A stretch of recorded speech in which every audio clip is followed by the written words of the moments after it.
ይህ የኢትዮጵያ ቴሌቪዥን ነው።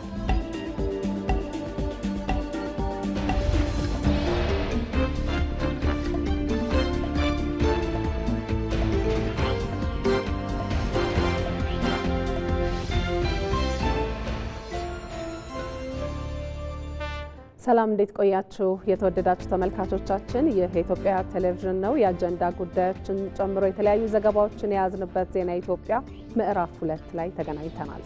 አብራችሁ እንድትቆዩ በአክብሮት ነው የምንጋብዘው። ዜና ኢትዮጵያን እየመራን ደግሞ ማለት አደለና አሸናፊ እንዳለ አብረናችሁ ቆይታ እናደርጋለን። አርዕስተ ዜናዎቹን እናስቀድማለን።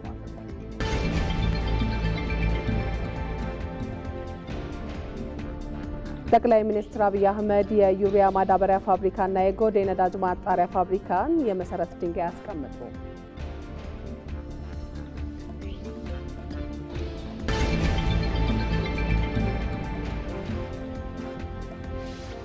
ከተሞችን የማዘመን ስራ ዛሬ ብቻ ሳይሆን የነገ ትውልድንና መጪ ስልጣኔን ታሳቢ ያደረገ መሆኑን ጠቅላይ ሚኒስትር አብይ አህመድ ተናገሩ።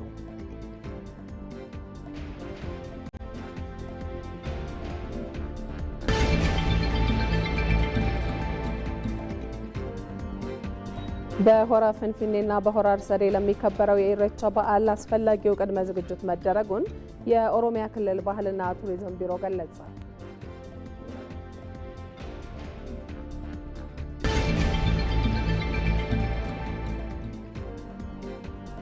የመደመር መንግስት መጽሐፍ የሀገራችንን ችግሮች በየዘርፉ የለየና የመፍትሄ ሀሳብ ያመላከተ ነው ሲሉ ምሁራን ተናገሩ።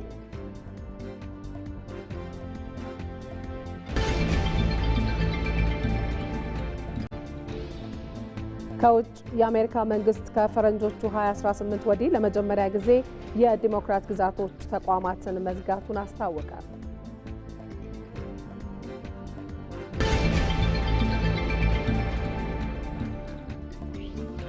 ከስፖርት በአውሮፓ ሻምፒዮንስ ሊግ ተጠባቂው የባርሴሎናና የፓሪስ ሰን ዠርማ ጨዋታ በፓሪሱ ክለብ ፔዥ አሸናፊነት ተጠናቋል።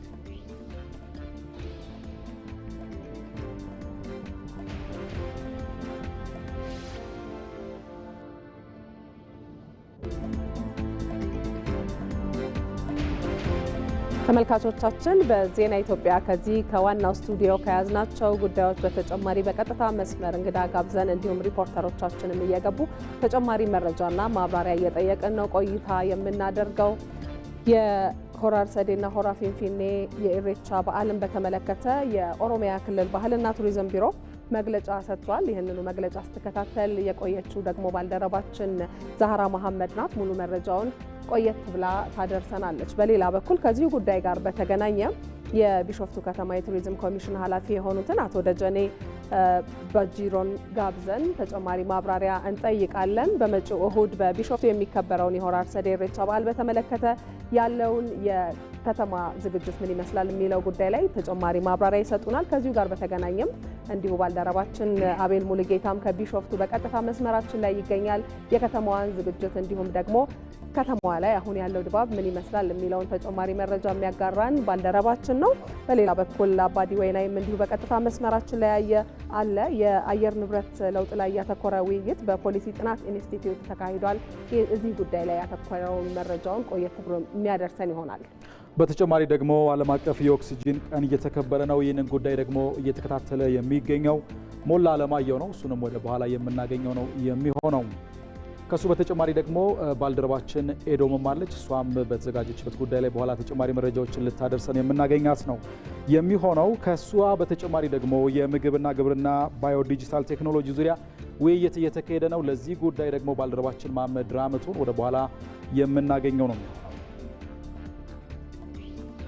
ክቡራትና ክቡራን ተመልካቾቻችን አሁንም ቆይታችሁ ከዜና ኢትዮጵያ ጋር እንዲሆን በአክብሮት ጋብዛለሁ።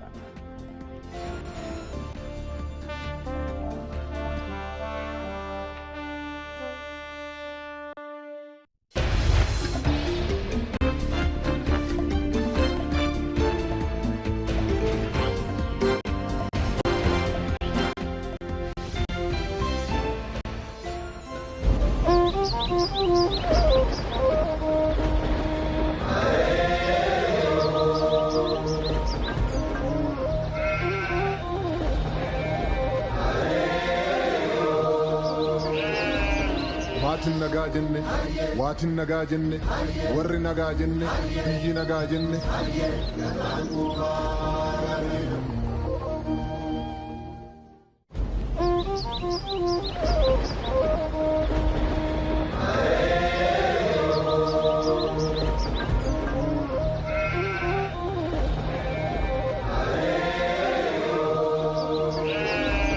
maatiin nagaa jenne waatiin nagaa jenne warri nagaa jenne biyyi nagaa jenne. ተመልካቾቻችን ከዜና ኢትዮጵያ ጋር እንድትሆኑ በድጋሚ በአክብሮት እንጋብዛችኋለን። ወደ ቀዳሚው ዘገባችን እንሻገራለን።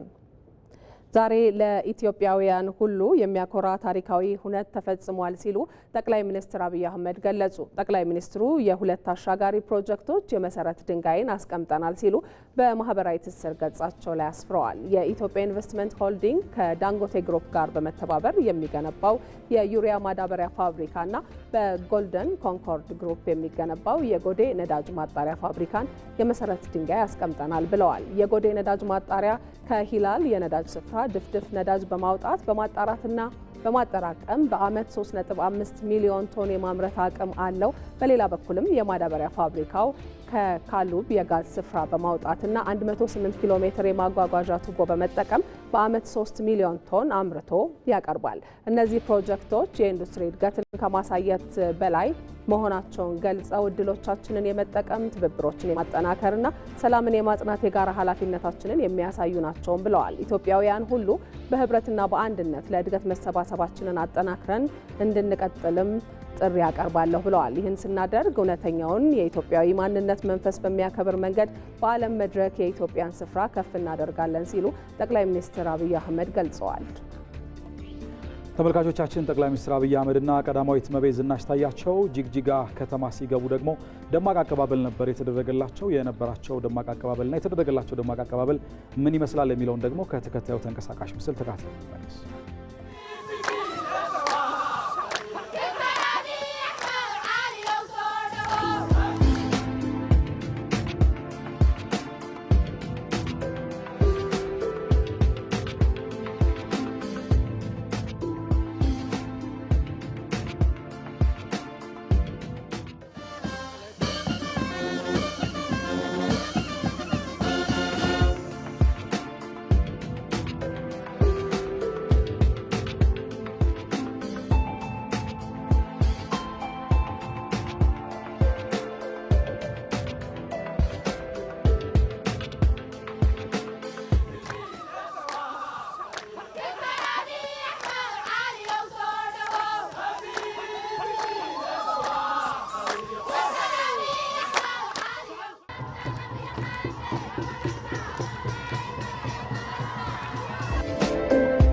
ጠቅላይ ሚኒስትር አብይ አህመድ ከጅግጅጋ በቅርብ ርቀት ላይ የተገነባ የሚገኘውን የሸበሌ ሪዞርት ተመልክተውታል። የሸበሌ ሪዞርት አሁናዊ ገጽታው ምን ይመስላል የሚለውን ደግሞ ከተከታዩ ተንቀሳቃሽ ምስል ተመልክተን እንመለሳለን።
ከተሞችን የማዘመን ስራ ዛሬም ብቻ ሳይሆን የነገ ትውልድንና መጪ ስልጣኔን ታሳቢ ያደረገ መሆኑን ጠቅላይ ሚኒስትር አብይ አህመድ አስገነዘቡ።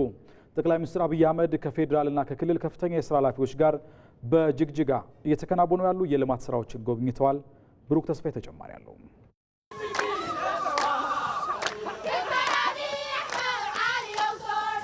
ጠቅላይ ሚኒስትር አብይ አህመድና ከፍተኛ የመንግስት የሥራ ኃላፊዎች በጅግጅጋ እየተከናወኑ ያሉ የተለያዩ የልማት ስራዎችን ጎብኝተዋል።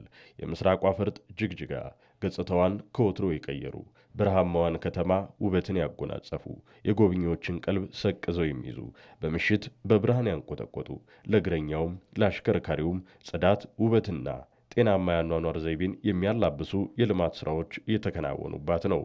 ጠቅላይ ሚኒስትር አብይ አህመድም በከተማዋ እየተከናወኑ ያሉ ዘርፈ ብዙ ሰፋፊ የልማት ስራዎችን መመልከታቸውን ገልጸዋል። ጅግጅጋ ከጥቂት ጊዜ በፊት መተን የመጎብኘት እድል ነበረን። አሁን ያየነው ጅግጅጋ ከዚህ ቀደም ካየነው ጅግጅጋ በእጅጉ የተለየ ነው። 60 ኪሎ ሜትር ገደማ መንገድ ከተማ ውስጥ ተገንብቷል። ወደ 10 ኪሎ ሜትር የሚጠጋ ወክዌይ ተገንብቷል። 10 ኪሎ ሜትር የሚጠጋ የባይክ ሩት ተገንብቷል። በስፋት ተተክሏል። በብዙ ሺዎች የሚቆጠሩ አዳዲስ ቤቶች ተገንብተዋል። መብራት በስፋት ከተማ ውስጥ ተስፋፍቷል። በመንገድ በወክዌይ ባይክ ሩት በሃውሲንግ በብዙ ሺዎች ነው የተገነባው። እንዳያችሁ ከተማ በጣም ተሻሽሏል፣ አድጓል። ጅግጅጋን ጨምሮ እየተከናወኑ ያሉ ከተሞችን የማዘመን ስራ ዛሬን ብቻ ሳይሆን የነገ ትውልድንና መጪ ስልጣኔን ታሳቢ ያደረገ ስለመሆኑም ጠቅላይ ሚኒስትር አብይ አህመድ አስገንዝበዋል። በምስራቁ የሀገራችን ክፍል ምናልባት በጣም ትልቁ ከተማና ትልቁ ስራ ሊሆን ይችላል። ይሄ በጣም ተስፋ ሰጪ ነገር ነው። የከተማ የማስዋብ ስራ መገንዘብ የሚያስፈልገው በሚቀጥሉት 15-20 ዓመታት ማክሲመም አብዛኛው የማህበረሰብ የመኖሪያ ስፍራ ከተማ ይሆናል። ከተማን ስናዘምን ለልጆቻችን የሚመች የሚመጥን ሀገር እየሰራን ነው ማለት ነው። ከተሜነት የሚያስፈልገው ለተሳለጠ ሰርቪስ ነው። በቅርበት ሁሉ ነገር በምቾት ለማግኘት ነው። የልጆች ትምህርት ቤት፣ የጤና ተቋማት፣ ሌሎች የመንግስት ሰርቪሶች፣ መብራት፣ መንገድ ለማግኘት ነው እንጂ የተጨናነቀ ኑሮ ለመኖር አይደለም። በዚህም ምክንያት ጅግጅጋ ላይ የተሰራው ስራ፣ ሀረር ላይ፣ ድሬዳዋ ላይ የተሰራው ስራ በምስራቁ ክፍል የሚያመላክተው ምንድነው? ሰዎች ወደ አንድ ከተማ ብቻ ከመጉረፍ በየአካባቢያቸው የነሱን ባህል፣ የነሱን ታሪክ፣ የነሱን መልክ፣ የነሱን ጂኦግራፊ አቀማመጥ፣ የነሱ መልክዓ ምድራዊ ሁኔታዎች ከግምት ያስገባ የከተማ አመሰራረት ዘዴ ከተከተል ሰዎች በየአካባቢያቸው ስለሚኖሩ አንድ ከተማ ላይ መሰብሰብ ባህሪ ይቀንሳል። በገበታ ለሀገር የተሰሩ ስራዎችም በቱሪዝም ዘርፍ ተጨማሪ እሴት እየፈጠረ ያለ ስበት መሆኑን ጠቅላይ ሚኒስትር አብይ አህመድ ጠቁመዋል። የገበታ ፕሮጀክት መቼም በየከተማው እያመጣ ያለው ተጨማሪ ቫልዩ በጣም የሚገርም ነው። አሁን በሶማሌ ክልል ውስጥ በእንደዚህ ያለ ጽዳት፣ በእንደዚህ ያለ ላንድስኬፕ ስራ፣ በእንደዚህ ያለ ስፋት እንኳን ሆቴል ቀርቶ ሰፈርም አይገኝም። እያመጣ ያለው ቫልዩ ሲቪሊቲ ነው። ያኗኗር ዘዬ፣ ያገነባብ ዘዬ፣ አንድ ሰው ምን አይነት የኑሮ ደረጃ ቢኖር ምቹና ተገቢ እንደሆነም ጭምር ትምህርት እያመጣ ነው ያለው። ይሄ ቦታ ሲጠናቀቅ በዚህ ከባቢ ያሉ የጎረቤት ሀገራት ካለምንም ጥርጥር እዚህ መጥተው መገልገላቸው አይቀርም እና ገበታ እዚህም አርባ ምንጭም ጅማም ጎርጎራም በየቦታው የሚታየው ትላልቅ ቫልዩ ነው በከባቢው ላይ ያመጣ ያለው። በጅግጅጋ እየተሰሩ ያሉ ልማቶች ከተማዋን ከሌሎች የኢትዮጵያ ከተሞች ተርታ የሚያሰልፉ ስለመሆናቸው ጠቅላይ ሚኒስትር አብይ አህመድ አብራርተዋል። በድምሩ በሶማሌ ክልል ዛሬ ያየናቸው የመሶብ ፕሮጀክት ጅማሯቸው፣ የኮሪደር ስራቸው፣ የገበታ ስራ፣ ከዚያም ውጭ ያሉ በርካታ የመንገድ ፕሮጀክቶች፣ የሆስፒታል ስራዎች በድምሩ ሶማሌ አካባቢ የመነቃቃት ምልክት ያሳያል። ዛሬ ባየሁት ሁኔታ ምናልባት ከባህር ዳር፣ ከአዳማ፣ ከሐዋሳ ውጪ ጅግጅጋን የሚተካከል ከተማ ብዙ በሀገር ደረጃ ያለ አልመሰለኝም። በተለይ በሃውሲንግ ብዙ ክልሎች መማር ያለባቸው ጅጅጋ ላይ የሚሰሩ ቤቶች ጽድት ያሉ ናቸው እና ከአራት አምስት ከተሞች መካከል አንዷ ሆነች ማለት ነው። ወይም ከ10 ትላልቆቹ አንዷ ሆነች ማለት ነው። ይሄ ቀላል ነገር አይደለም። የዛሬ 2-3 ዓመት ይሄን ማየት አይቻልም እና በጣም አስደማሚ ስራ ነው የተሰራው። ከአንድነት ፓርክ የጀመረው ሁሉን አቀፍ የልማት ስራ የከተሞችን ገጽታ መቀየሩን፣ የነዋሪዎችን ያኗኗር ዘይቤን በሚታይ መልኩ ማሻሻል መቻሉን የጠቆሙት ጠቅላይ ሚኒስትር አብይ አህመድ ለቀሪ ስራዎች መትጋት እንደሚገባም አሳስበዋል። ከዚሁ ጋር በተገናኘ የጅግጅጋ ከተማ የኮሪደር ልማት ስራ አሁናዊ ገጽታው ምን ይመስላል የሚለውን ደግሞ በተከታዩ ምስል ተመልክተን እንመለሳለን።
ኢሬቻ ማለት ስጦታ ነው፣ እግዚአብሔር መመስገኛ ማለት። ክረምት እንደ ጨለማ ስለሚታይ ከጨለማ ወደ ብርሃን ወደ ጸደይ ላሸጋገረን አምላክ እርጥብ ነገሮችን በመያዝ እግዚአብሔር በፈጠራቸው ነገሮች አበባችን ይዘን ቄጠማችን ይዘን ሳራችን ይዘን ስንቄችን ይዘን ዮ ያማሬ ያል ወደ ኢሬቻ እንሄዳለን።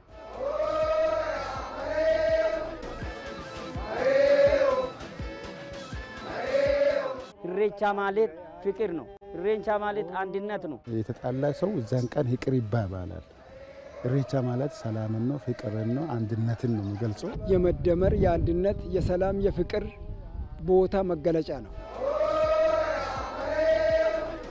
ለ2018 ኢሬቻ በዓል እንኳን አደረሳችሁ።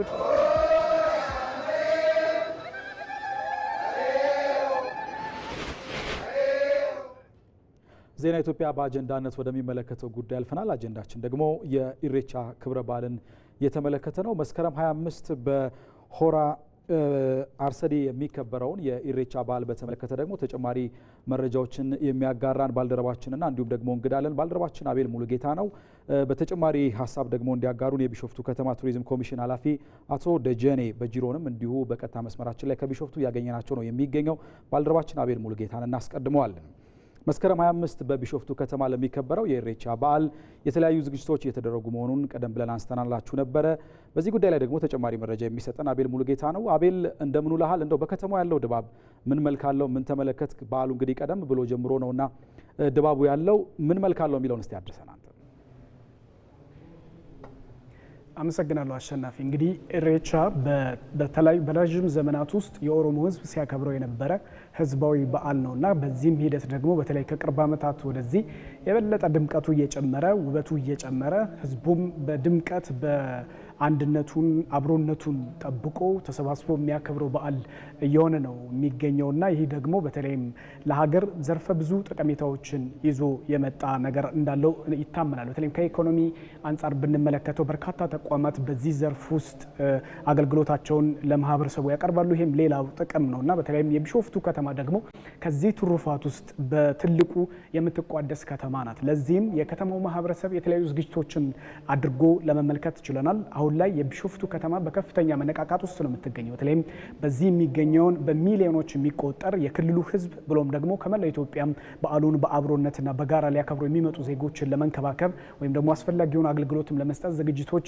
እንዳሉ በከተማው ላይ በደንብ ያስታውቃል። ከዛ በተጨማሪ ደግሞ የከተማ አስተዳደሩም በርካታ ስራዎችን እየሰራ ነው የሚገኘው። በተለይም ቦታዎችን የማስዋብ አካባቢዎቹን ለበዓሉ ለማክበር ምቹ ለማድረግም ሂደቶችን ጠብቆ በተለይ እየተሰሩ ያሉ ስራዎች ሰፋፊ ናቸው። ከዚህ ውስጥ እንኳን ለምሳሌ ብንመለከት በተለይ ሆቴሎች አካባቢ ላይ ያለው ዝግጅት ሰፊ ነው ብዬ መናገር እችላለሁ። ከዛ በተጨማሪ የበዓል ድባብም እንዲፈጠር የማድረግ ከተማዎቹን በአባገዳ ባንዲራ የማስዋብ እንዲሁም ደግሞ ዝግጅቱን የበለጠ ለማድረግ ሆቴሎች አካባቢ ተጨማሪ ስፔሶችንም በማዘጋጀት እንግዶችን ለመቀበል የሚደረግ ዝግጅት እንዳለ ለመታዘብ ችለናል። ከዛ በተጨማሪ ደግሞ በተለይም በዓሉ የሚከበርበት የሆረ ሀርሰዴ ቦታው ላይ ደግሞ የተለያዩ ዝግጅቶች ተደርገዋል። እነዚህም ወደዛ የሚሄደውን በርካታ ህዝብ ምቾት እንዲሰማው የሚንቀሳቀስበት ቦታዎች ላይ የበለጠ ምቾት እንዲሰማው የመሰረተ ልማት ግንባታዎችም ጭምር የተደረጉበት ነው ማለት ነው። እንግዲህ ይህ በዓል ከጊዜ ወደ ጊዜ በጣም በስፋት እየጨመረ የሚሳተፍበትም ሰው የበዛ የአብሮነት የአንድነት በጋራ ተደምሮ ትልቅ ውጤት ማምጣት የሚችል መሆኑን በማሰብ ደግሞ ሌሎችም ብሔር ብሔረሰቦች እንደዚሁ በጋራ የሚያከብሩት እየሆነ ነውና አሁን ላይ ያለው እንቅስቃሴ በተለይ በከተማው ላይ በጣም ውበትን የጨመረ የህዝቡንም ስሜት የበለጠ ከፍ እያደረገ የመጣ ነው ብዬ ለመናገር እችላለሁ። እኔም የታዘብኩት ያንን ስለሆነ ማለት ነው። ከተማው ላይ ደግሞ በተለይ የኮሪደር ልማቱ ደግሞ የበለጠ ውበትን እየጨመረ ያለበት ነውና ቱሪዝምም ደግሞ የበለጠ ከፍ እንዲል በቢሾፍቱ ከተማ ላይ እድል የፈጠረ ነው ብዬ አስባለሁ። ይሄንን ታዝቤያለሁ። አሸናፊና ማህሌት አቤል ለመረጃዎቹ እናመሰግናለን። መልካም ቀን ይሁንልን። እዚህ ጉዳይ ላይ እንቆያለን ተመልካቾቻችን። ለተጨማሪ ማብራሪያ ደግሞ እንግዳ ጋብዘናል። በቀጥታ መስመር ከቢሾፍቱ የቢሾፍቱ ከተማ የቱሪዝም ኮሚሽን ኃላፊ የሆኑት አቶ ደጀኔ በጅሮ በቀጥታ መስመራችን ላይ ነው የሚገኙት። እንግዳችን በቀጥታ መስመራችን ላይ ስለተገኙና ስለሚሰጡን ማብራሪያ አስቀድመን እናመሰግናለን። የሆረ አርሰዴ ኢሬቻ በዓል በየዓመቱ ሲከበር ለቢሾፍቱ ከተማ ይዞላት የሚመጣው ኢኮኖሚያዊ፣ ማህበራዊ ጥቅምም ከፍተኛ እንደሆነ ይታሰባልና ከዚህ አኳያ የከተማው ዝግጅት እንዴት ይታያል? በምን መልኩ ነው ዝግጅት እየተደረገ ያለውን የሚለውን ሀሳብ አስቀድመን እናንሳ። አመሰግናለሁ። እንኳን ለ2018 የኢሬቻ በዓል በሰላም አደረሳችሁ አደረሰን። የኢሬቻ በዓል በየዓመቱ የሚከበር ከጊዜ ወደ ጊዜ እያደገ በይዘቱ እየሰፋ የመጣ ከሀገር ውስጥም ከውጭም ብዙ ጎብኚዎች የሚሳተፉበት በዓል ሆኗል። ከሁሉም በላይ በአሁኑ ሰዓት የቱሪዝም አንድ የቱሪዝም መዳረሻ ሆኗል ማለት ይቻላል። እንግዲህ የቢሾፍቱ ከተማ በየዓመቱ የሚከበረውን የኢሬቻን በዓል ለማስተናገድ ባለፉት ወራቶች 4 ዋና ነጥቦች ላይ ስንሰራ ቆይተናል። አንደኛ ከተማን የማዘጋጀት ስራ ነው። ብዙ እንግዶች ወደ ከተማችን ስለሚመጡ በሚመጡበት ሰዓት ከተማ ለእንግዶች ምቹ መሆን ስላለበት ከተማ ምቹ ለማድረግ ሰፋፊ ዘርፈ ብዙ ስራዎች ተሰርቷል። ከዚህ ጋርም ተያይዞ በኮሪደር ልማት ከተማ ዘመናዊ እንድትሆን፣ ከተማ ጽዱ እንድትሆን፣ ከተማ አረንጓዴ እንድትሆን እንግዶችም ሲመጡ የተሻለ የአይን ማረፊያ እንዲያገኙ ከበዓልም በተጨማሪ ከተማ ውስጥ የመዝናናት ከተማ ውስጥ የመቆየት እድል እንዲኖራቸው ለማድረግ ከተማን በኮሪደር ልማት አክሴሲቢሊቲ እንዲኖረው ተደራሽነት እንዲኖረው ለማድረግ እንግዲህ ሰፋፊ የመንገድ ስራዎች ተሰርተዋል። በየቦታው ሰዎች ሲመጡ የሚዝናኑበት፣ ሰዎች ሲፈልጉ ደግሞ የሚያርፉባቸውን ቦታዎች መስራት ተችሏል። እንግዲህ ይሄ አጠቃላይ የከተማን ውበት ከመጨመር አኳያ የተሰሩ ስራዎች ናቸው ማለት ይቻላል። በሁለተኛ ደረጃ ህዝቡን የማዘጋጀት ስራ ነው። ህብረተሰቡ የሚመጣውን እንግዳ በተለምደው ባህላችን በኢትዮጵያዊ ባህላችን እንግዳውን መጣልን ብሎ በሩን ከፍቶ እንግዳውን እንዲቀበል እንግዳውን እንዲያስተናግድ ካለው ቆርሶ ቤቱን እንዲያሳድር በዛ ደረጃ ግንዛቤ እንዲኖራቸው ያው ቢሾፍቱ የቱሪዝም ከተማም ስለሆነች ከዚህም በፊትም ሲደረጉ የነበሩ የቱሪዝም እንቅስቃሴዎች አሉ። በተጨማሪ ግን በብዛት እንግዶች በሚመጡበት ሰዓት ማህበረሰቡ እንግዶቹን የሚያስፈልጋቸውን እንዲያደርግላቸው እንዲቀበላቸው በኢትዮጵያዊ ጨዋነት እንግዶቹን እንዲያስተናግዳቸው ለማድረግ ህብረተሰቡን የማዘጋጀት ስራ ተሰርቷል። በሶስተኛ ደረጃ የቱሪዝም ተቋማትን ማዘጋጀት ነው። ቱሪዝም ተቋማት ከተማችን ያው የብዙ ሪዞርቶች እና ሆቴሎች ባለቤት ናት ከተማዋ። ከዚህ ጋር ተያይዞ የቱሪዝም ተቋማቱ አገልግሎት የተሳለጠ እንዲሆን ህብረተሰቡ እንግዳ ሲመጣ ኢሬቻን ለማክበር ሰው ወደዚህ ሲመጣ የተሻለ አገልግሎት እንዲያገኝ ኢሬቻን ምክንያት በማድረግ ምንም አይነት ዋጋ እንዳይጨመር ምንም አይነት የማጭበርበር ስራዎች እንዳይከናወን በተጨማሪም ደግሞ የአቅርቦት እጥረትም እንዳይኖር በበቂ ሁኔታ የቱሪዝም ተቋማት እንዲዘጋጁ አድርገናል። በአሁኑ ሰዓትም ተዘጋጅተው እንግዶችን እየጠበቁ ይገኛሉ። በአራተኛ ደረጃ የሆራ አርሰዲ ኢሬቻ የሚከበርበት አካባቢን የማስዋብ ጽዱ የማድረግ ለእንግዶች ምቹ የማድረግ ስራ ነው። እሱም ተሰርቶ ተጠናቋል። አጠቃላይ ቢሾፍቱ ከተማ በሁሉም መንገድ ማለት ይቻላል ተዘጋጅተን እየጠበቅን እንገኛለን። እጅግ በጣም አድርገን ነው የምናመሰግነው ለሰጡን ማብራሪያ የቢሾፍቱ ከተማ የቱሪዝም ኮሚሽን ኃላፊ አቶ ደጀኔ በጂሮ በቀጥታ መስመራችንም ላይ ስለገቡ እናመሰግናለን። መልካም በዓል፣ መልካም ጊዜ እንመኛለን። ሰላም ይሁኑ።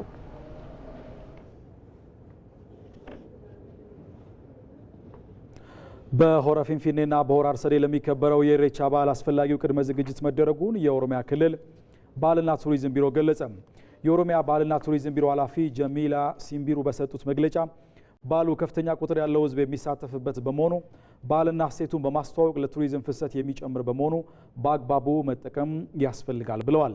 የዘንድሮ በዓልም ኢሬቻ ለሀገር ማንሰራራት በሚል መሪ ሀሳብ እንደሚከበርም ገልጸዋል።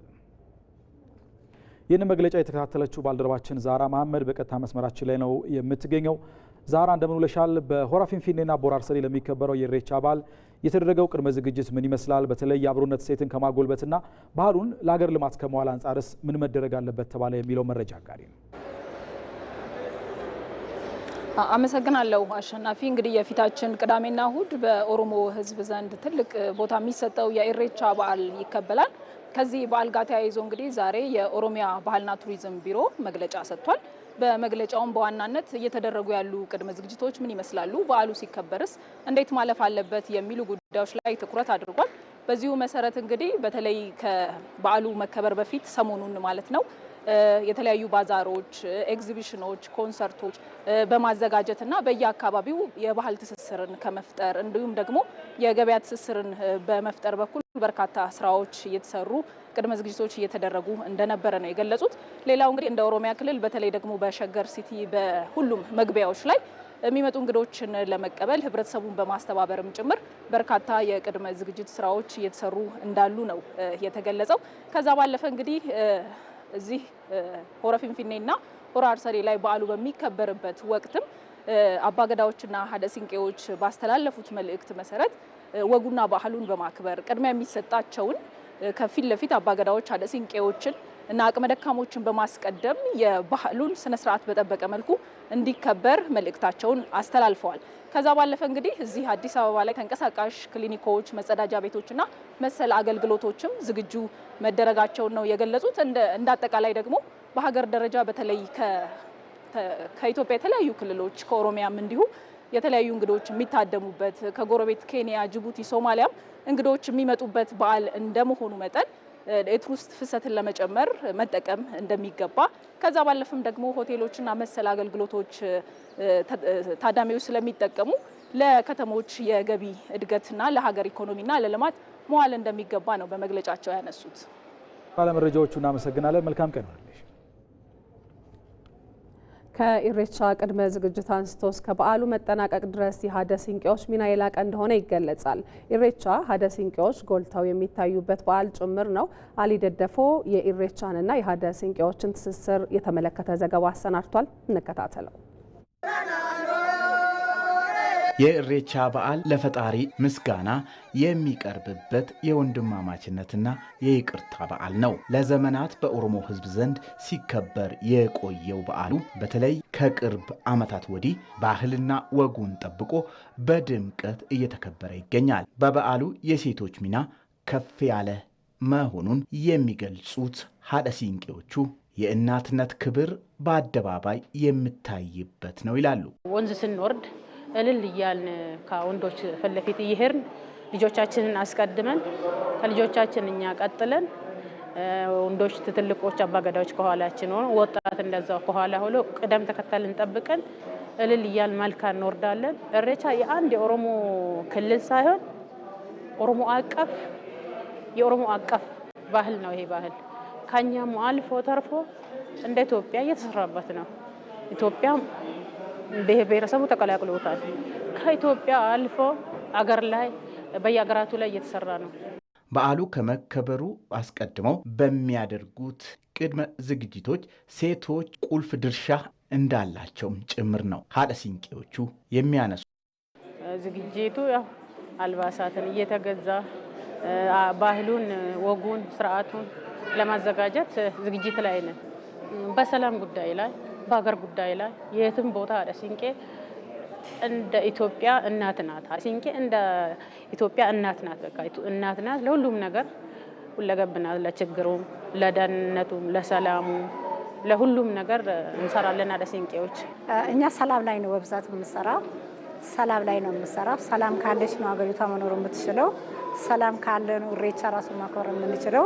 የዘንድሮ የኢሬቻ በዓል የህዳሴ ግድብ ተጠናቆ በተመረቀበት ሰሞን የሚከበር በመሆኑ የበዓሉን ደስታ እጥፍ ድርብ ያደርገዋል ብለዋል ሀደ ሲንቄዎቹ። ማንንም ምንም እርዳታ ሳንጠይቅ በለውጡ መሪያችን በጣም ይሄ ነገር አልቆ ይሄ ነገር ለዚህ ደረጃ አባይ ደርሶ ህዝባችን ተጠቃሚ ሆኖ ማየቱ ከዚህ የበለጠ ምንም የሚያኮራና የሚያስደስት ነገር የለም። የአፍረን ቀሎና የሲኮ መንዶ ሀደ ሲንቄዎች ለኢትዮጵያ ህዝብ ያካፈሉት መልእክት በጣም ትልቅና ተግባራዊ ልናደርግ የሚገባ ነው። የሴቶች ሚና ብዙ የኢትዮጵያ ሴቶች ከዚህ እውቀትና ትምህርት ወስደው የኢትዮጵያን ባህልና እሴት ተግባራዊ በማድረግ ለኢትዮጵያ እድገት እንደሚሰሩ ተስፋችን ነው። የኢሬቻ በዓል የእርስ በርስ ትስስርን በማጠናከር አብሮነት እንዲጎላ ከፍተኛ ሚና እንዳለው አባገዳዎችና ሀደ ሲንቄዎች ተናገሩ። የአሁኑ ትውልድም ኢሬቻን የመሰሉ ማህበራዊ እሴቶችን መጠበቅና ማሳደግ አለበት ብለዋል። ወንድማገኝ ኃይሉ ተጨማሪ አለው። በኦሮሞ ሕዝብ ዘንድ በታላቅ ድምቀት ከሚከበሩ በዓላት መካከል የኢሬቻ በዓል አንዱና ዋነኛው ነው። በዓሉ የክረምትን መውጣትና የጸደይ መምጣትን ተከትሎ ፈጣሪ የሚመሰገንበት ወቅት እንደሆነም ይነገራል። ኢሬቻ በተለይ ህብረ ብሔራዊነት ጎልቶ የሚታይበትና ማህበራዊ መስተጋብር የሚጎለበትበት የኦሮሞ ብሔር መገለጫ ነው ይላሉ ከኢቲቪ ጋር ቆይታ ያደረጉት አባገዳዎችና ሀደ ሲንቄዎች። ኢሬቻ የምስጋና፣ የሰላም፣ የይቅርታ፣ የአብሮነትና የወንድማማችነት እንዲሁም ባህላዊ እሴቶች የሚንጸባረቁበት በዓል መሆኑንም ተናግረዋል። በዓሉ የእርስ በርስ ትስስርን በማጠናከር አብሮነት እንዲጎላ ያለው ሚና ከፍ ያለ ነው ይላሉ። የኢሬቻ በዓል የፍቅር ነው። ለአንድ ቤተሰብ አይደለም፣ ለሁላችም የሰላም የፍቅር ያርግልን። ልጆቻችን እንኳን አብረው ተደዳድጎ ፍቅር ይዞ ይቀጥሉ። ኢሬቻው የፍቅር ነው፣ የጋራ ነው። ለሁላችን አንድ ነን። ኢሬቻ ምስጋና ነው የሚሉት ደግሞ አባገዳ ከበደ እጀታ ናቸው። የክረምቱ ደመና አልፎ ወደ ብርሃን የተሸጋገርንበት በመሆኑም ለፈጣሪ ምስጋና የሚቀርብበት እንደሆነም ተናግረዋል። ኢሬቻ ማለት እግዚአብሔር ትልቅ ነው፣ እግዚአብሔር ሰላም ነው፣ እግዚአብሔር ፍቅር ነው፣ እግዚአብሔር አንድነት አመጣ፣ ክረምቱን ደግሞ በሰላም አሻገረን። ከሚያጠፉ ነገሮች፣ ከትሎች፣ ከተምቾች፣ ከከብቶችን የሚያጠፋ ሰዎችን የሚያጠፋ ጦርነት ከሚያመጣ ነገሮች ጠብቆን እኛ በሰላም አሻገረን ብሎ ለምስጋና የምንወጣበት ቀን ነው። ታዲያ በዚህ ጊዜ መከባበር እንጂ ቂምና ቁርሾን መያዝ የበዓሉ መገለጫ አይደለም የሚሉት አባገዳ ተሬሳ እርቅና ሰላምን የሁልጊዜም ስንቅ ሊያደርጉ እንደሚገባ መክረዋል። የተጣላ ሰው ሳይሄድ በፊት ይታረቃል። አጋጣሚ እዛ ወንዝ ላይ ቢገናኝ ሂርቆ እዛ ጨርሶ ወንዙ ላይ ህሬሳ ምስጋና ሳወጣ ታሪቆ ይገባል። ህሬቻ ባልና ሚስት ሲጣራ ህሬቻ ማለት ባህሉ ማስታረቅ ነው፣ ፍቅር ነው፣ አንድነት ነው። የኢሬቻ በዓል ማህበራዊ ትስስርን የማጠናከሪያ አንዱ መድረክ ነው ያሉት አባገዳ ከበደ የአሁኑ ትውልድ ኢሬቻን የመሰሉ በጎ ማህበራዊ እሴቶችን መጠበቅና ማሳደግ አለበትም ብለዋል። ኢሬቻ ኦሮሞ ብቻ አይደለም፣ የኢትዮጵያ በዓል ነው። የኢትዮጵያ ልጆች በዓላቶች ናቸው እነዚህ። ኢሬቻ ማለት እምነትን የማይነካ በእምነቶች ውስጥ የማይሄድ ስንሄድ አሁን እዛ ኮርማዎች ይታረዳሉ። ምስጋና ነው ኮርማ የሚታረደው፣ ለወንዙ አይደለም። ሰዎቹ እንዲበሉ እንዲጠጡ ነው። ሰዎቹ እዛ ጋር ይቃመሳሉ። ቁርስ፣ ምሳ፣ እራት የሌላቸው ሰዎች እዛ ይበላሉ። አንድነት ጽዋ የሚቀምሱበት ነው። ሰዎች በአማራ፣ ከኦሮሞ፣ ከተለያየ ከሶማሌ፣ ከአገር ውስጥና ከውጭ ሀገር የሚመጡ ሰዎች የሚቃመሱበት ነው። ኢሬቻ የኛ የኦሮሞ መጠበቅ አለብን ስንል ራሳ ኦሮሞ መጠበቅ፣ አማራ የት ሄደና ትግሬ የት ሄደና ይጠብቁ። የራሳቸው በዓል ነው፣ የራሳችን ቅርስ ነው። ኢሬቻ የክረምቱ ጭጋግ ተገፎ ደመናው ጠርቶ በወንዞች ሙላት የማይገናኙ ቤተሰቦች የሚገናኙበትና ለፈጣሪያቸው ምስጋና የሚያቀርቡበት ወቅት መሆኑም ተገልጿል።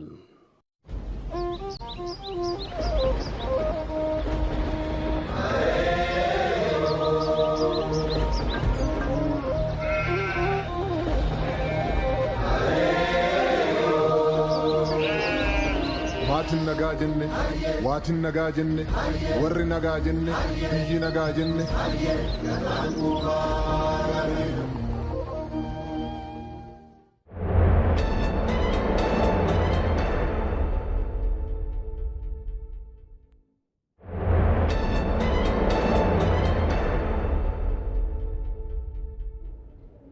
ተመልካቾቻችን ዜና ኢትዮጵያን እየተከታተላችሁ ትገኛላችሁ። ከአፍታ በኋላ ተመልሰን ስንገናኝ በኢሬቻ በዓል ወቅት በማህበረሰቡ ዘንድ ከሚዘወተሩና ተወዳጅ ከሆኑ ባህላዊ ምግቦች መካከል የተወሰኑትን የሚመለከት ዘገባ ይኖረናል። ጠብቁን።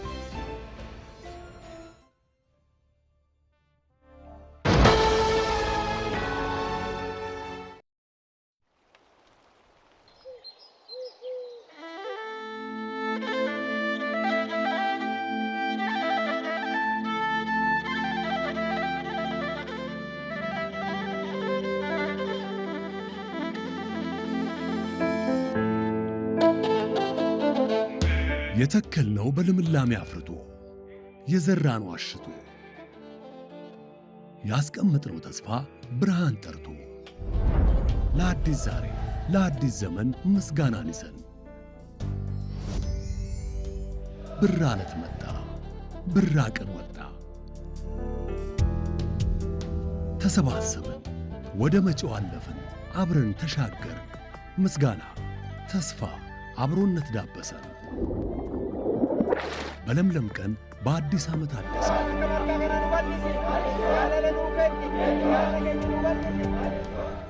እንኳን አደረሰን። መልካም የኢሬቻ በዓል። የኢትዮጵያ ንግድ ባንክ፣ ሁሌም የሚተማመኑበት ባንክ። የመደመር መንግስት መጽሐፍ የሀገራችንን ችግሮች በየዘርፉ የለየና የመፍትሄ ሀሳብ ያመላከተ ነው ሲሉ ምሁራን ገለጹ። የመደመር መንግስት መጽሐፍን በተመለከተ ውይይት ያደረጉት ምሁራኑ መጽሐፉ ኢትዮጵያ ለዘመናት ያጋጠሟትን ችግሮች የተነተነና መውጫ መንገድን ያመላከተ ነው ብለዋል። መስከረም ቸርነት ዝርዝር አላት። በ418 ገጽ የተቀነበበው የጠቅላይ ሚኒስትር አብይ አህመድ የመደመር መንግስት መጽሐፍ በ3 ክፍልና በ13 ምዕራፍ የተከፈለ ነው። ጠቅላይ ሚኒስትሩ የአባይን ልጅ ውሃ ጠማው የሚል ርዕስ በሰጡት የመጀመሪያው ምዕራፍ ኢትዮጵያ ከትላንት እስከ ዛሬ ለዘመናት ያጋጠማትን ችግሮች አንስተዋል። ስለምንስ ከችግሮቹ መውጣት ተሳነን ሲሉ ጠይቀዋል። ከዘመን ጋር እኩል መራመድ ለምንስ ሳቃትን ሲሉ በቁጭት ገልጸዋል። ዓለማችን በ5 ኢንዱስትሪ ሪቮሉሽኖች ውስጥ አልፋለች። እነዚህ 5ቱም ኢንዱስትሪ ሪቮሉሽኖች ወቅት እኛ ቀዳሚ ሆነን ወይም ደግሞ ተገቢ ተዋናይ በየዘመኑ ተገቢ ተዋናይ ሆነን አልተገኘንም። ተጠቃሚ ነው እንጂ ሆነው በዛ ውስጥ ቁልፍ ተዋናይ ሆነን አልተገኘንም። ስለዚህ በጊዜ መቀደም ከዓለም ወደ ኋላ የመቅረት ችግር በእኛ አገር የሚንጸባረቅ ችግር እንደሆነ መጽሐፉ ላይ በአግባቡ አድሬስ ተደርጓል ማለት ነው። ጠቅላይ ሚኒስትሩ ለዘመናት እንደ ሀገር ወደ ኋላ የጎተቱንን ችግሮች መፍትሄ ያገኙ ዘንድ በምዕራፍ 2 የመደመር መንግስት ባህሪያት በሚል በሰጡት ርዕስ ከችግሮቹ መውጫ መንገድ ሲያፈላልጉ ስለ ሀሳብ ከፍታም ያነሳሉ። ከፍ ብለ ካላሰብን ከችግሮቻችን በላይ ማሰብ ካልቻለንና እሳቢያችንና የመፍትሄ መንገዳችንና የመፍትሄ ፍጥነታችን በችግራችን ልክ ከሆነ መፍታት አንችልም ይላል። ባይዘው ይሄንን አልበርት ኢንስታይን ምንድነው የሚለው ችግርን ለመፍታት ከችግር በላይ የሆነ እሳቤ ይዘን መምጣት መቻል አለብን። ይሄን ነው የመደመር መንግስት የሚያወራው።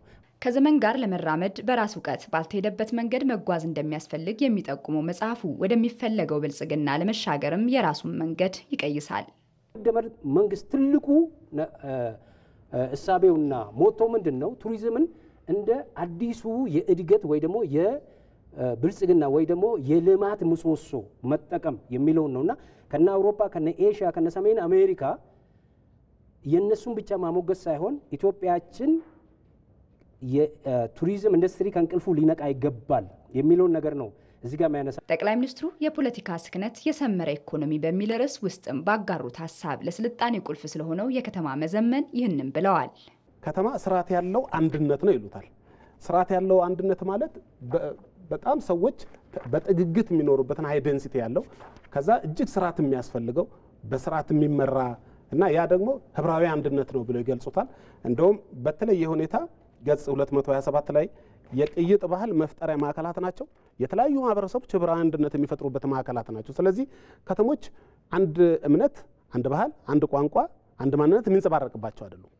ይሄ አስማሚው መንገድ ይመስለኛል። ጠቅላይ ሚኒስትሩ ከተማን ከገጠር አቀናጅቶ መምራት የሚቻልበት መንገድንም አመላክተዋል። ገጠርን ከከተማ አቀናጅቶ ለማልማት በተሟላ ሀገራዊ ከተማ ልማት ማዕቀፍ መምራት ያስፈልጋል ይላል። ስለዚህ ከተሞቻችን የምናይበት መነጽር አዲስ አበባ ነጥለን፣ ሐዋሳ ነጥለን፣ ባህር ዳር ነጥለን፣ መቀሌ ነጥለን የምንመለከት ከሆነ ተገቢ አይደለም። የመደመር መንግስት መጽሐፍ ሀገር ከዘመን ጋር እኩል ትራመድ ዘንድም ፍጥነትና ፈጠራ ወሳኝ መሆኑን ያትታል። የመደመር መንገድ የፈጠራ መንገድ ነው፣ ግን ፈጠራ ብቻውን ትርጉም የለውም። የመደመር መንገድ የፍጥነትን መንገድ ነው። ይሄን አንስተው ከዘመን ደግሞ ወደ ኋላ የቀረን በመሆናችን የዝላይ መንገድ ዓለም ከደረሰበት ደግሞ ፈጥነን ለመድረስ የዝላይ መንገድ እንደ መፍትሄ አስቀምጠዋል። ከዚህ ተነስቶ የትብብር መንግስት ነው ለኢትዮጵያ አስፈላጊ።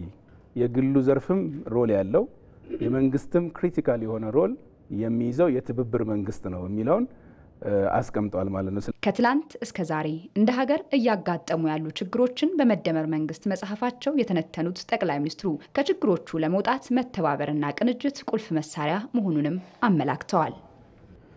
የአየር ንብረት ተጽዕኖን በጋራ በመከላከል የአርሶ አደሩ ተጠቃሚነትን ማሳደግ እንደሚገባ ተጠቆመ። በኢትዮጵያ የአየር ንብረት ለውጥን መቋቋም ላይ ያተኮረ መድረክ በአዲስ አበባ እየተካሄደ ነው። በመድረኩም የሶስተኛ ዙር የአየር ንብረት ለውጥን የመቋቋም የቤተሰብ ዳሰሳ ቀርቦ ውይይት ተደርጎበታል። ኢትዮጵያ የአየር ንብረት ተጽዕኖችን ለመከላከል በርካታ ተግባራትን እያከናወነች እንደምትገኝ ተጠቁሟል። በዚህ ጉዳይ ላይ ተጨማሪ መረጃ ሊያደርሰን ሪፖርተራችን አባዲ ወይናይ በቀጥታ መስመራችን ላይ ነው የሚገኘው። አባዲ እንደምን ውለሃል? ኢትዮጵያ የአየር ንብረት ተጽዕኖችን ለመከላከል የምታከናውናቸው ተግባራት ምን ውጤቶች እያመጡ ነው? የቀረበው የዳሰሳ ጥናትስ ምን ሀሳቦችን ይዟል? የሚለው መረጃ አድርሰን። አመሰግናለሁ። እንግዲህ አንተም ቀረብ ብለን እንደጠቀስከው የፖሊሲ ጥናት ኢንስቲትዩት በዛሬው ዕለት መድረክ እያካሄደ ይገኛል። በዚህ መድረክም በዋናነት ትኩረቱን ያደረገው አጠቃላይ ኢትዮጵያ የአየር ንብረት ለውጥን ለመቋቋም እያከናወነችው ያለው ስራ ምን ይመስላል፣ ከዛ ባሻገርም ደግሞ እንደ ሀገር እየተሰሩ ያሉ ስራዎች ምን ውጤት አመጡ፣ በቀጣይስ ምን ላይ ትኩረት ሊደረግ ይገባል በሚሉ ዙሪያ ላይ ሰፋፊ ስራዎች እየተሰሩ እንደሚገኙ ተገልጿል። በዚህ ላይም ደግሞ ዳሰሳ ጥናት ቀርቦ ነበር። በዚህ ዳሰሳ ጥናትም በተለይም ደግሞ ለአየር ንብረት ለውጥ የማይበገር ኢኮኖሚ ለመገንባት በሚደረገው ሂደት ውስጥ በተለይም ደግሞ አርሶ አደሮች፣ አባወራዎች ምን አይነት ተጽዕኖ እየደረሰባቸው ነው፣ ምን አይነት መፍትሄዎችን ተግባራዊ እያደረጉ ነው የሚሉ ዙሪያ ላይ ሰፋፊ ሀሳቦች ይነሱ ነበር። እንግዲህ በዚህ መድረክ ተገኝተው ንግግር ያደረጉት የፖሊሲ ጥናት ኢንስቲትዩት ዋና ዳይሬክተር አቶ ፍቃዱ ጸጋዬ ተገኝተው ንግግር አድርገው ነበር። እሳቸው እንደገለጹት ከሆነ ኢትዮጵያ ላለፉት ዓመታት ለአየር ንብረት ለውጥ የማይበገር ኢኮኖሚ ለመገንባት በርካታ ተግባራትን ስታከናውን እንደነበር አንስተዋል። በተለይም ደግሞ በምትቀርጻቸው ፖሊሲዎች፣ በምትቀርጻቸው ስትራቴጂዎች ይህንን ታሳቢ በማድረግ ስራዎችን ስትሰራ እንደነበር አንስተዋል። በተለይም በሀገር በቀል የኢኮኖሚ ማሻሻያ ምዕራፍ 1 እና ምዕራፍ 2 አማካይነት ለአየር ንብረት ለውጥ ትኩረት በመስጠት ስራዎችን በስፋት ስትሰራ እንደነበር አንስተዋል። ከዛ ባሻገርም እንደሚታወቀው የአረንጓዴ አሻራ ኢትዮጵያ በተለይም ለአየር ንብረት ለውጥ የማይበገር ኢኮኖሚ ለመገንባት በምታደርገው ሂደት ውስጥ ከፍተኛ አስተዋጽኦ እያበረከተ እንደሚገኝ አንስተዋል። በዚህ ላይም አሁን ላይ ኢትዮጵያ በተለይም ደግሞ የደን ጭፍጨፋ በመቀነስና ያላትን የሀገሪቱ የደን ሽፋን እንዲጨምር በማድረግ ረገድ ከዛ ባሻገርም ደግሞ የምግብ ዋስትናን በማረጋገጥ ረገድ ይህ የአረንጓዴ አሻራ ከፍተኛ አስተዋጽኦ እያበረከተ እንደሚገኝ አንስተዋል። ይሁን እንጂ ኢትዮጵያ በርካታ ተግባራትን እያከናወነች ብትገኝም ከዚሁ ጋር ተያይዞ አሁንም በርካታ ችግሮች በተለያዩ ሀገሪቱ አካባቢዎች እየተከሰቱ ይገኛሉ። እንደ ድርቅ፣ ጎርፍ፣ የመሬት መንሸራተት የመሳሰሉ በርካታ ችግሮች አሁንም በተደጋጋሚ የሚያጋጥሙ ፈተናዎች ናቸው። እነዚህ ፈተናዎች ለማለፍ ደግሞ ኢትዮጵያ ከምታከናውናቸው ስራዎች ጎን ለጎንም የግሉ ዘርፍም ዓለም አቀፍ ተቋማትም ድጋፋቸው ሊያደርጉ እንደሚገባ አንስተዋል። በዚህ መድረክ በተለይም ደግሞ ከኦክስፎርድ፣ ከኮፐንሃገንና ከተለያዩ የዓለም ሀገራት የመጡ ተቋማትና የዩኒቨርሲቲ ተወካዮችም ተገኝተውበታል። በዚህ መድረክ ታዲያ ተቋማት በቅርጅት ሊሰሩ እንደሚገባ ኢትዮጵያ እያከናወነች ያለው ስራ ለዓለም አርአያ የሚሆን በመሆኑ በርካታ ስራዎችም በስፋት ሊሰሩ እንደሚገባ ነው የተገለጸው። በተለይም ደግሞ በዚህ ጥናት የቀረበው ጥናት ከ1940 በላይ በሚሆኑ አባወራዎች ነው ጥናቱ የተሰራው። በ8 ክልሎች ላይ ይህ ጥናት ተግባራዊ የተደረገው። ታዲያ ለአርሶ አደሮች ከዛ ባሻገርም ለተለያዩ የማህበረሰብ ክፍሎች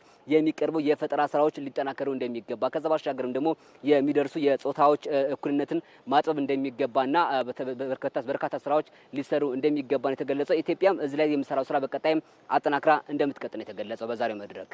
አባዲ ለመረጃዎቹ እናመሰግናለን። መልካም ጊዜ ሆነልን። የሕክምና ተቋማትና ባለሙያዎች ለታካሚዎች የሚሰጥ ኦክሲጅንን ጥራትና ፍትሐዊ ተደራሽነት ማረጋገጥ እንደሚገባቸው የጤና ሚኒስቴር አስገነዘበ። ዓለም አቀፍ የኦክሲጅን ቀን የኦክሲጅን ተደራሽነትን በማሻሻል ሊድን የሚችል ሞትን መቀነስ በሚል መሪ ሀሳብ በቅዱስ ጴጥሮስ ሆስፒታል ተከብሯል። የጤና ሚኒስትር ዴኤታዎች እንዲሁም በኢትዮጵያ የቼክ ሪፐብሊክ አምባሳደር ሚሮስላቭ ኮሌክ እና የጤና ባለሙያዎችና ሌሎች አጋሮችም ተገኝተዋል። ይህንን ጉዳይ በተመለከተ ተጨማሪ መረጃ የሚሰጠን ሪፖርተራችን ሞላ ለማየሁ ነው። በቀጥታ መስመራችን ላይ አግኝተነዋል። ሞላ እንዴት ቆይተሃል? በድጋሚ ነው በዜና ኢትዮጵያ የተገናኘ ነው። የኦክሲጅን ቀን ሲከበር በተለይ ደግሞ የኦክሲጅን ተደራሽነትን ለማረጋገጥ ምን መሰራት አለበት ተባለ? አጠቃላይ የተላለፉ መልእክቶችን አጋራን። መልካም ማለት ዓለም አቀፉ የጤና ድርጅት በሳይንሳዊ መጠሪያው ሃይፖክሲሚያ ይባላል። በተለይም በሰው ልጅ ሰውነት የደም ውስጥ የኦክሲጅን ማነስ ነው።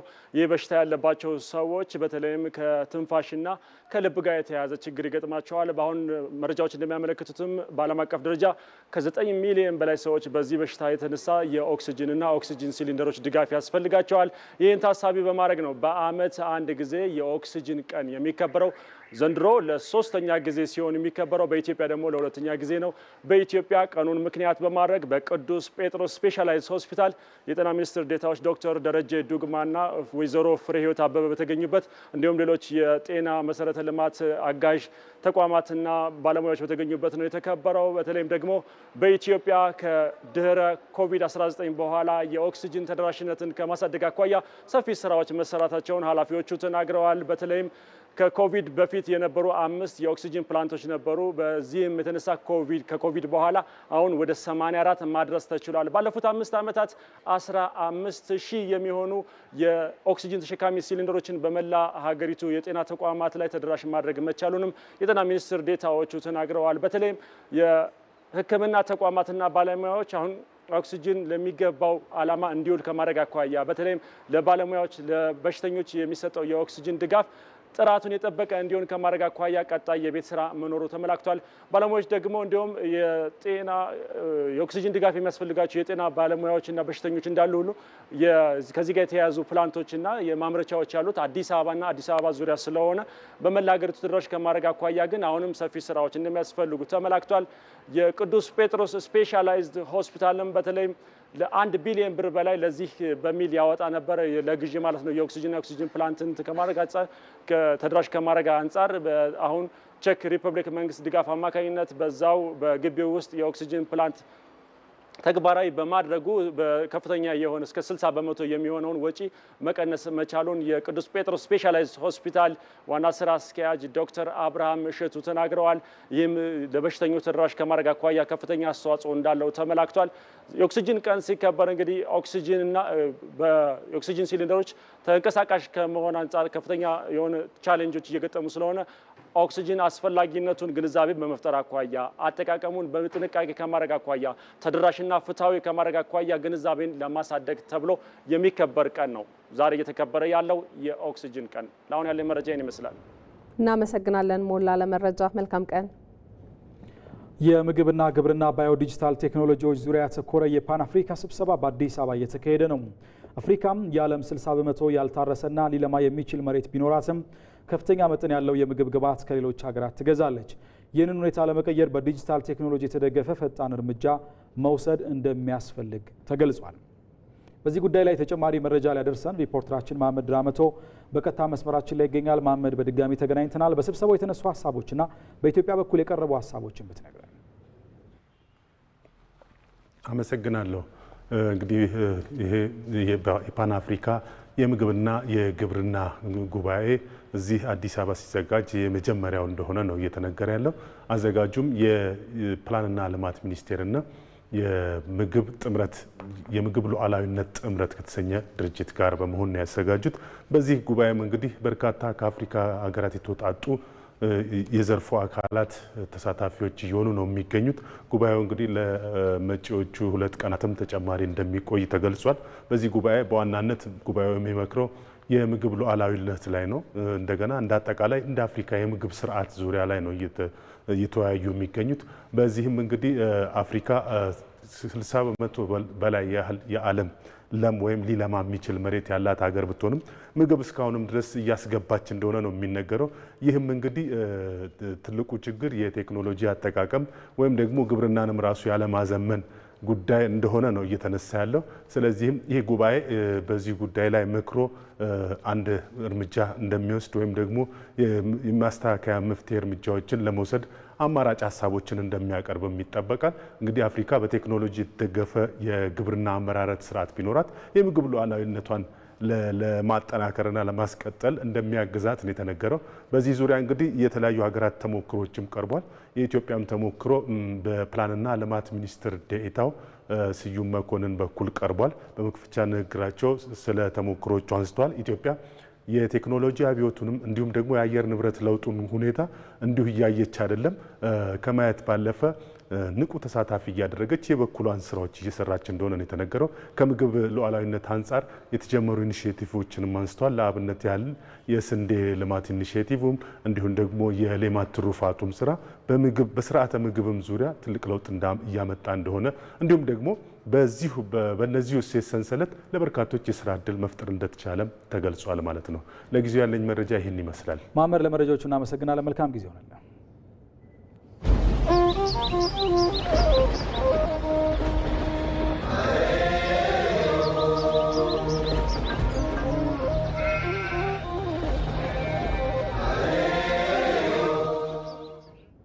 ዜና ኢትዮጵያ ላይ ናችሁ ተመልካቾቻችን። ቀደም ሲል ጠብቁን ወዳልናችሁ ጉዳይ ነው የምንሻገረው። በኢሬቻ በዓል ወቅት የሚዘወተሩ ባህላዊ ምግቦች ለበዓሉ ድምቀት ከሆኑ ጉዳዮች መካከል ይጠቀሳሉ። ከነዚህ መካከል የተወሰኑትን ደግሞ ባልደረባችን ሰናይት ሰይፉ ታስመለክተናለች። ተከታትለን እንመለስ። ተመልካቾቻችን አሁን የምገኘው በስካይላይት ሆቴል የኢሬቻን በዓል በማስመልከት በተዘጋጀ ኤክስፖ ላይ ነው። እንግዲህ በዚህ ኤክስፖ ላይ አዮ ሬስቶራንት የተለያዩ የኦሮሚያ ባህላዊ ምግቦችን ለማስተዋወቅ በዚህ ስፍራ ተገኝቷል። ዞር ዞር ብለን እንመለከታለን። ደህና ኖት? እንደምን አሉ? እንደሚታወቀው እንግዲህ ወቅቱ የኢሬቻ በዓል እንደመሆኑ መጠን በዓሉን ከሚያደምቁት ነገሮች አንዱ ባህላዊ ምግቦቹ ናቸውና እነዚህም ባህላዊ ምግብ ለመመልከት ነበር እዚህ ስፍራ የተገኘሁት። ከስያሜያቸው አንስተን ስለ አሰራራቸው አንዳንድ ነገር ይነግሩኛል። የኦሮሚያ ምግብን ልዩ የሚያደርገው አንደኛ እንደዚህ በሚታዩ በተፈጥሮ ነገር ነው። አውዛ ጋር ይታይሻል። ቡና አለ፣ ጤፍ አለ፣ ቀይ ጤፍ አለ፣ ነጭ ጤፍ አለ፣ አንጮቴ አለ። በተለይ አንጮቴ ማለት ስራ ስር ነው፣ ብዙ ቦታ አይበቅልም። ወለጋ ክልል ላይ ብቻ ነው የሚበቅለው። ለጥንካሬ የሚሆን ነው። አሁን በጣም ለመድኃኒትነት እየተፈለገ ነው። ጮቴ አሁን ሲሰራ ይኸው እንደዚህ ነው። በቂው የተለውሶ ተቀቅሎ እንደዚህም እየተቆረጠ ሰዎች እንደሚመገቡ እንደዚህም ይበላል። በቆጭቆጫ እንደዚህ ይበላል። አሁን ይዋይሹ አሁን ታጥቦ ይቀቀላል። ከዛ በኋላ አሁን ለበዓል ጊዜ በተለይ በመስቀል ላይ እንደዚህ በኢሬቻ በዓል ላይ እንደዚህ በቆጭቆጫ ይበላል ማለት ነው። ተፈጥሮ በቅቤ ተለውሶ ለትልቅ ሰዎች ለከበሩ ሰዎች የሚቀርቡ ደግሞ ድንች ይላል። አዎ እንደ ድንች ነው።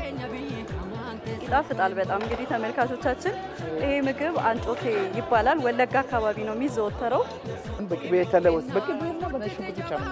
እጄ ላይ አድርጌ ነው በለው። እሺ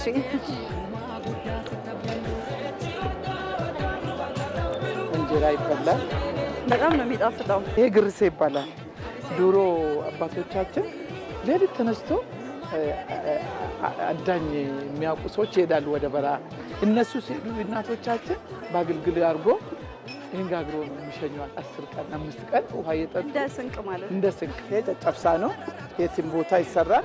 ከቀይ ጤፍ ነው። ብዙ ቦታ ይሰራል። ይሄ ጩኮ ነው። በቅቤ ብቻ ነው የሚሰራ። ከዚህ ገብስ ነው የሚሰራ። እስቲ ቅመሺ። አይሙን በጣም ነው የሚጣፍጠው። ቡነቀላ የሚባለው ድፍን ቡናና ዝንጅብል ነው።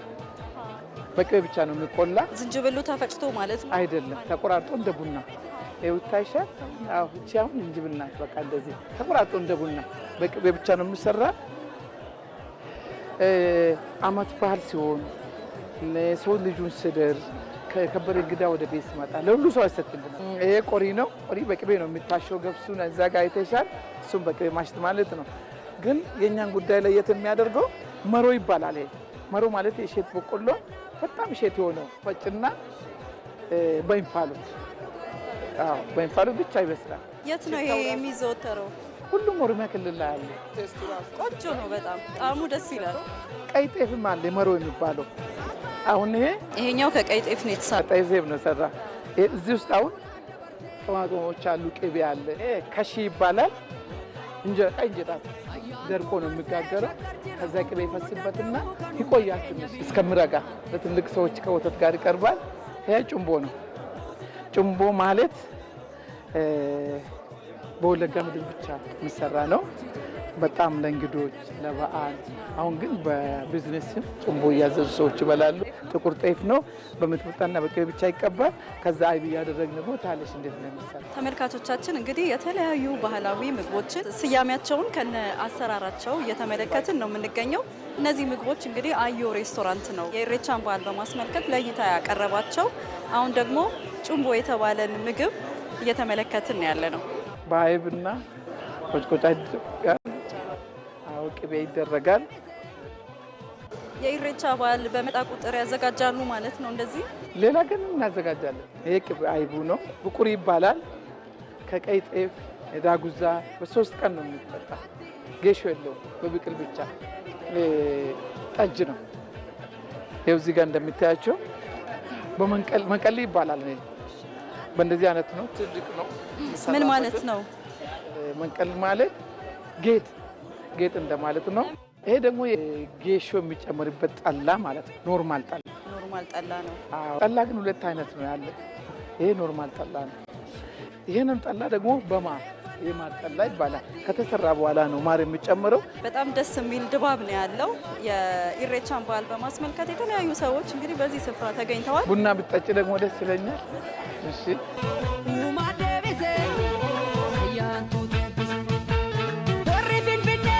እንግዲህ እንግዲህ ተመልካቾቻችን በዚህ በስካይላይት ሆቴል በተደረገ ኤክስፖ ላይ አዮ ሬስቶራንት ባዘጋጀው የኦሮሞ ባህላዊ ምግቦችን ተመልክተናል። እኔም እንግዲህ እነዚህን በኦሮሚያ የሚዘወተሩ ባህላዊ ምግቦችን ለእናንተ አስቃኝቻለሁ። ለነበረን ቆይታ በጣም ነው የማመሰግነው። ተመልካቾቻችን ከዚህ በተጨማሪ ደግሞ በአዲስ አበባ ኤግዚቢሽን ማዕከል እየተካሄደ የሚገኝ የኢሬቻ ባዛር አለ።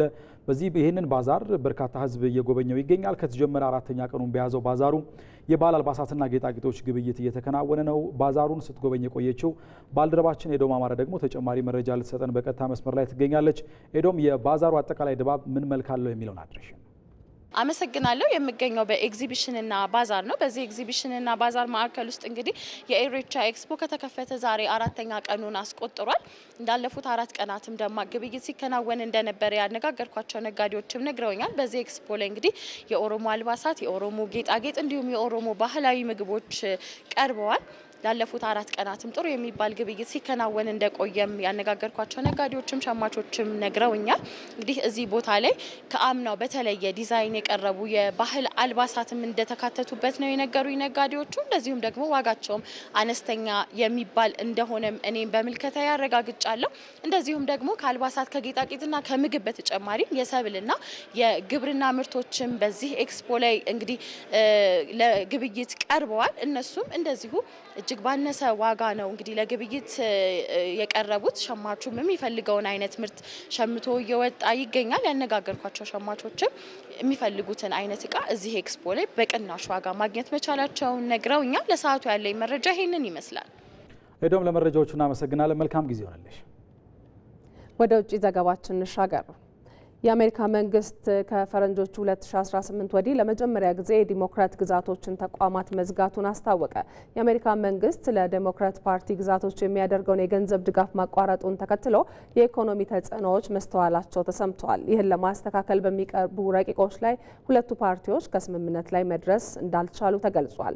የሪፐብሊካን ፓርቲ የመንግስት የገንዘብ ድጋፍ እስከ መጪው ህዳር 21 2025 እንዲቀጥል ረቂቅ ሀሳብ ቢያቀርብም የአሜሪካ መወሰኛ ምክር ቤት አባላት ግን ሀሳቡን ውድቅ አድርገውታል። ይህም በሁለቱ ፓርቲዎች መካከል ያለው ልዩነት እንዲሰፋ ምክንያት መሆኑን አልጀዚራ ዘግቧል። የአሜሪካ የህግ አውጪዎችም በፌዴራል መንግስት እየተወሰዱ ያሉ የከፊል አገልግሎቶች መቋረጥ አካሄድን ማስቆም አልቻሉም። ፕሬዚደንት ትራምፕ የዲሞክራት ፓርቲ ግዛቶች ላይ ተጽዕኖ ለማሳደር የጀመሩት አካሄድ ነው የተባለው ይህ ውሳኔ አንዳንድ የመንግስት አገልግሎቶች እንዲቋረጡ እንዲሁም ሰራተኞች ያለ ክፍያ እንዲሰሩ አስገድዷቸዋል ተብሏል። ከስፖርት ደግሞ በአውሮፓ ሻምፒዮንስ ሊግ ተጠባቂው የባርሴሎናና የፓሪስ ሰን ጀርማ ጨዋታ በፓሪሱ ክለብ ፔዥ አሸናፊነት ተጠናቋል። የፒኤስጂው አሰልጣኝ ሉዊስ ኤንሪኬ ምርጥ የግራና ቀኝ ተከላካዮች አሉን ሲል የባርሴሎና አሰልጣኝ ሃንሲ ፍሊክ የሚገባ ቡድን አሸንፋል ብሏል። በሌላ ጨዋታዎች ናፖሊ የፖርቹጊዙን ክለብ ስፓርቲንግ ሲያሸንፍ ወደ ቤልጅየም ያቀናው ኒውካስትል የመጀመሪያ ድሉን አሳክቷል። ተመልካቾቻችን ከእኩለ ቀን 6 ሰዓት አንስቶ ሲቀርብላችሁ የነበረው ዜና ኢትዮጵያ በተከታተላችሁት መልኩ ተጠናቋል። ከኛ ጋር ስለነበራችሁ እጅግ አድርገን እናመሰግናለን። ዜና ኢትዮጵያን እየመራን ማህሌት ታደለና አሸናፊ እንዳለ ከእናንተ ጋር ቆይታ አድርገናል። ዳይሬክተራችን አስራት ነው። የዜና ኢትዮጵያ አዘጋጅ ደግሞ ፋሲካ እያሌው ነበረች። የመላው የስቱዲዮና የስርጭት ባለሙያዎችም ከኛ ጋር ቆይታ አድርገዋል። መልካም ጊዜ